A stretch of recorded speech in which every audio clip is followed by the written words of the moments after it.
Do you enjoy reading? Do you enjoy reading short stories? Do you enjoy reading scary stories? Then I have just the thing for you. Stories of the Bizarre and Terrifying Omnibus 1, a complete collection of all of my short stories so far in one handy little collection. It also comes with a handful of neat little extras, including a glossary of all the creatures and forces I've created over the years, author's notes providing insight into my creative process and inspirations, and even 2 all-new short stories that function as proof of concepts for 2 ideas I've had for much bigger works. If you're at all interested, feel free to check out the links in the description. It's available in both ebook, paperback, and for the first time ever, hardcover.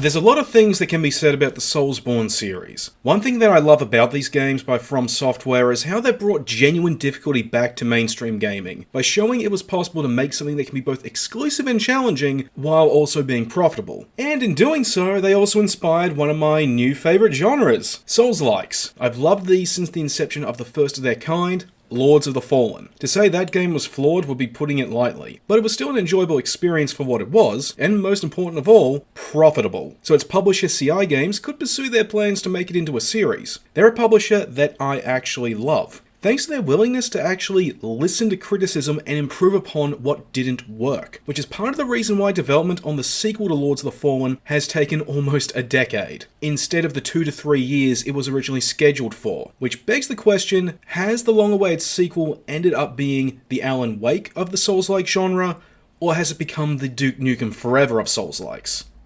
Safe to say, it's Alan Wake, because I had balls of fun playing this game, and I even dare say, it's my favourite Souls-like now.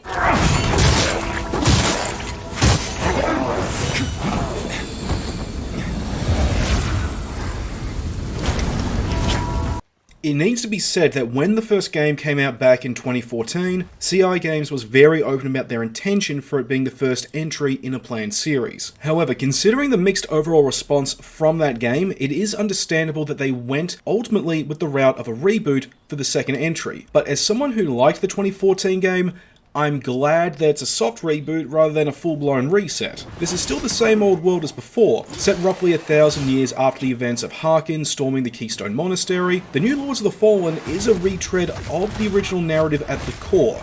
The old god Adir is once again awakening, his demonic Rogar armies are corrupting the land, the beacons maintaining his prison are tainted, heralding his return, and we're the person who's most likely to have a chance at killing their guardians in order to cleanse them, opening the path to put down the fallen god for good. Retreading the original premise aside, this is actually a decent story. I enjoyed learning more about the world as I explored it, as well as learning more about the characters as I explored the land of Mornstead, but what I found to be a real treat was the connections to the original.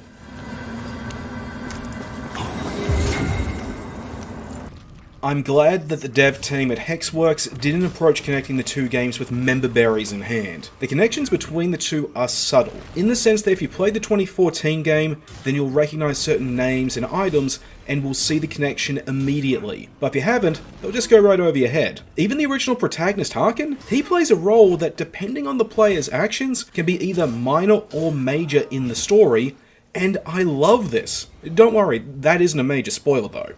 However, I did find the lore and the background details of the story harder to follow than in other Souls-likes. For those who don't know, in Soulsborne and the likes, the lore in these games is kept mostly in the item descriptions. Reading them not only informs the player, but gives them pieces to narrative puzzles that can be solved by comparing descriptions, observing the environments, and taking note of dialogue. Connecting the dots behind the story is a rewarding charm to this genre, but here it's harder, because you're locked out of lore for certain items based on your stats. Specifically, Radiance and Inferno. These are what you need to focus on for magic builds. So if you're not playing one, that means you're sacrificing level ups that could have played into your character build, or swapping out needed gear for items to temporarily raise those stats just to read a lore description. Thanks to this, when I first started my playthrough, I only had a vague idea on how factions like the Hallowed Sentinels, the Church of Aureus, and the Dark Crusaders all related to one another. I couldn't tell if they were rivals or former enemies now working together, and to be honest, honest, this is just one decision that really does hurt the story. Combat is a functional and familiar rhythm. Light attack, heavy attack, dodge, block, parry, ranged, 1, 2, 3, and then dip your partner down to the dance floor. But there's two unique additions that help set it apart from the usual tango at the disco. One of them is a status effect called Wither, and the other, well, that's tied to a mechanic I'll be talking about later.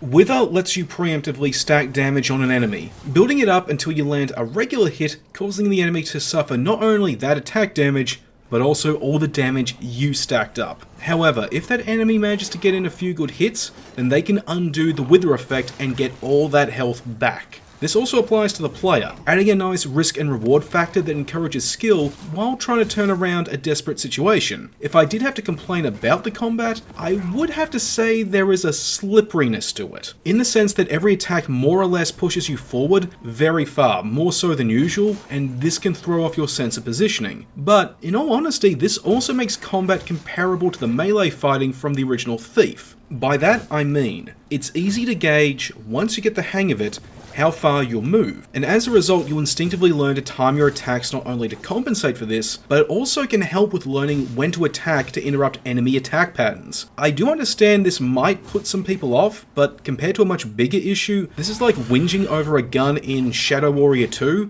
being called the Genocider.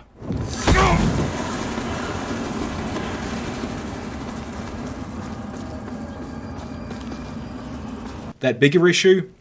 Well, put bluntly, the game's targeting system is just shit.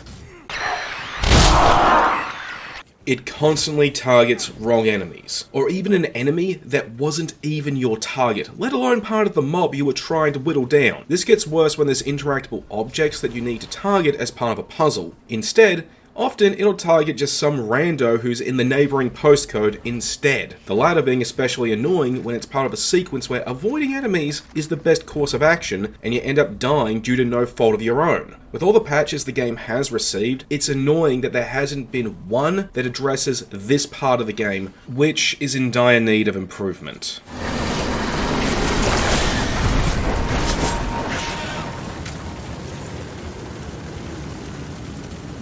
However, a rather nice aspect of the combat is the higher number of enemies that use ranged attacks, compared to other Souls-likes. This necessitates a more varied approach to combat by the player, since there's now a genuine reason to actually invest in stats that'll let them use ranged weapons and magic, in order to deal with these consistent threats when melee isn't exactly the most efficient solution. What's more is we get a very broad sweep of weapons and magic that indicate this was deliberate. Bows and crossbows with unique arrows and bolts, spells that do elemental damage to debuffing. Combine that with the standard melee and what we get is gameplay that has more depth than it rightfully should. However, it needs to be said that the devs at Hexworks seem to be in love with ambush encounters. And I don't mean the ones that will get you every first time and you can then just easily counter. These ones have been planned in such a way where they're almost guaranteed to get you every single time. It doesn't matter how deep the combat is or how skilled you are. From what I've seen, these encounters are common throughout the game, even when they should start to become more sparse. They feel like they were placed in the game, not for a challenge, but just to throw the player off as often as possible and possibly to pad out the runtime. And considering a lot of these can lead to a cheap death, they're never not annoying.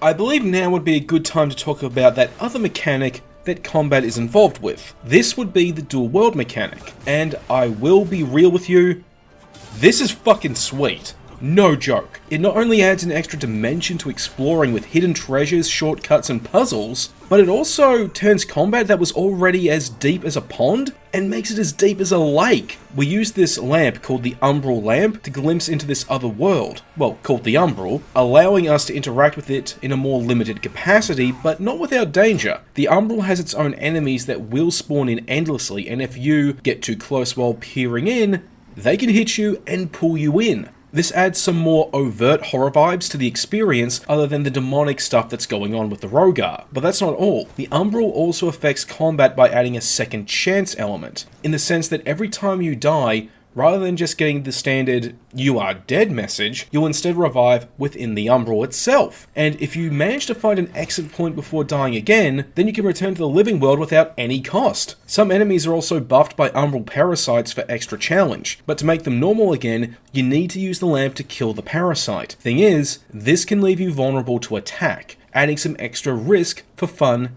and sometimes frustration.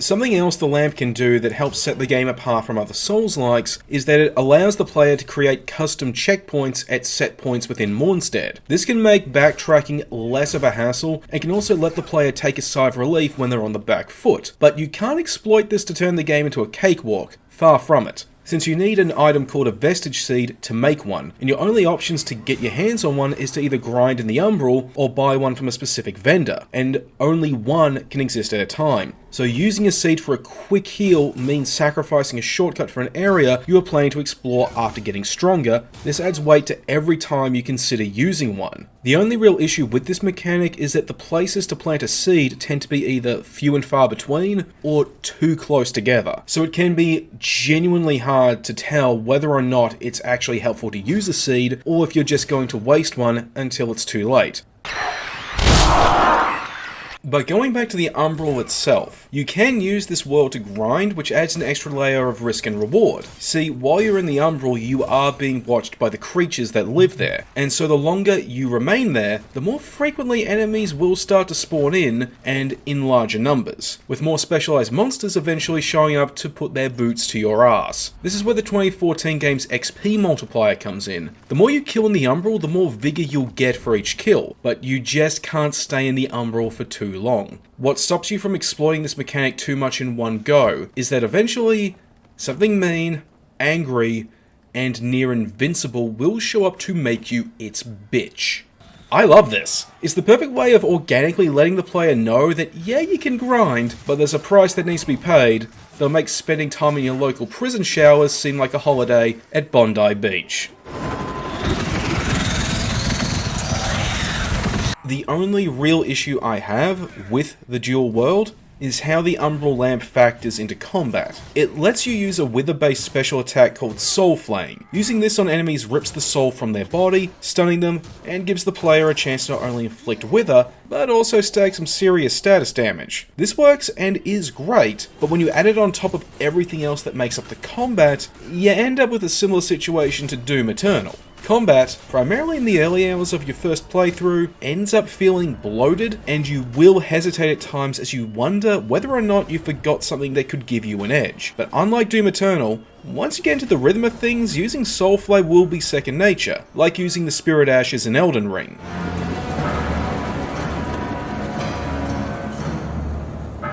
It also needs to be said that I was disappointed by the game's art direction. Many things can be said about the 2014 game, and one is that its more colourful, larger-than-life art style that clearly took inspiration from Warhammer helped the game stand out from Dark Souls and the other Souls-likes that followed. So seeing it abandoned for a more generic dark fantasy art style is very disheartening. I won't say it's bad though. Mornstead's many locations all look distinct, and the Umbral Realm is a stark, gigantic, and creepy contrast to the living world. So some echoes of the old art direction did survive, which is good. I just don't like that what could have added to both the game's identity, as well as the identity of the series, was abandoned for something that is considerably more humdrum.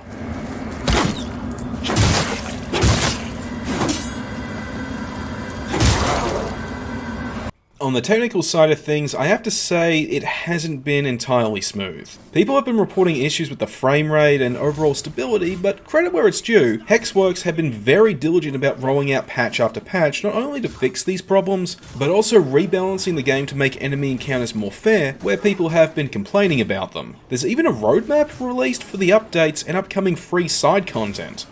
And as a side note, I love the new Bucket Lord questline and what it builds up to. Personally, I didn't encounter too many technical issues myself. The frame rate was consistently stable. I did notice some dips though in areas dominated with particle effects, but even then it wasn't enough to render the game unplayable. A bigger issue I did experience was some texture pop-in, but that's only been when starting the game up, and whatever other issues I did have, I have to be honest, I attribute those more to me storing the game on an HDD drive instead of the recommended SSD. However, a technical issue I have seen has been with the game's multiplayer, thanks to the netcode being shit. Every time I've invited another player into my game to help out, their connection always died out sooner or later before I could get a chance to dismiss them. I don't know if this means they missed out on any rewards, since I never went out to other players' games, but there's no denying that this does suck. Especially when I fought Pieta and the guy disconnected midway through the fight. This is an issue, from what I've seen, that Hexworks really needs to fix. That being said, I'm not dismissing the issues other people have seen, considering that some people have reported only getting single-digit frame rates on their rigs, or one guy in the Steam reviews who couldn't even get past the title screen. But from what I've seen personally, netcode stability is a much more pressing issue for Lords of the Fallen.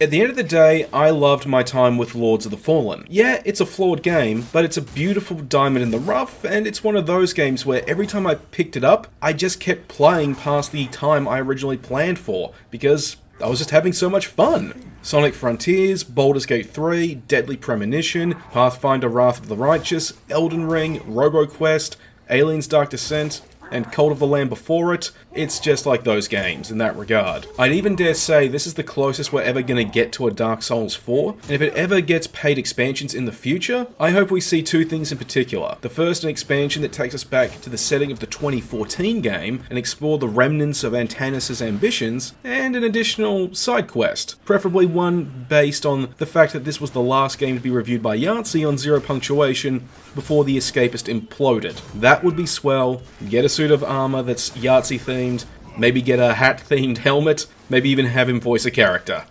That'd be sweet.